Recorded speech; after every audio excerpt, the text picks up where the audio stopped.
Base sa nauna nating ibinalita dito din sa ating channel, kumpirmado na nga ang balita matapos na inisblok ni Showbiz Insider OG Diaz ang pagbabalik kapamilya umano ni TV host actress Maha Salvador. Sa latest episode ng Showbiz Update, sinabi ni OG na pinaghahandaan na umano ni Maha ang pagbabalik nito matapos manganak. Eto nga ay may magbabalik kapamilya na rin, itago natin sa pangalang Maha Salvador.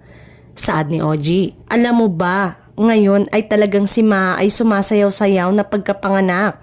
I mean, nagpapaganda na ng katawan para sa kanyang pagbabalik nga ay bonggang-bongga, wika niya.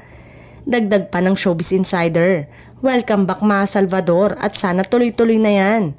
Fortunately, ayon kay OG, hindi raw kasama ang aktres sa mga artistang hindi na makakabalik sa ABS-CBN matapos umiksit ng malagay ang TV network sa alanganin dahil sa umano'y issue ng prangkisa noong 2020.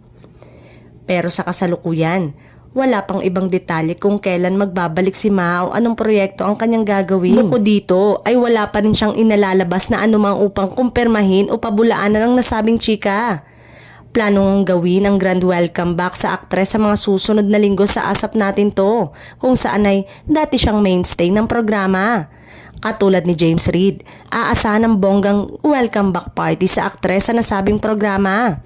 Bukod kay James at Maha, ay may dalawa pang stars ang muling magbabalik sa kapamilya.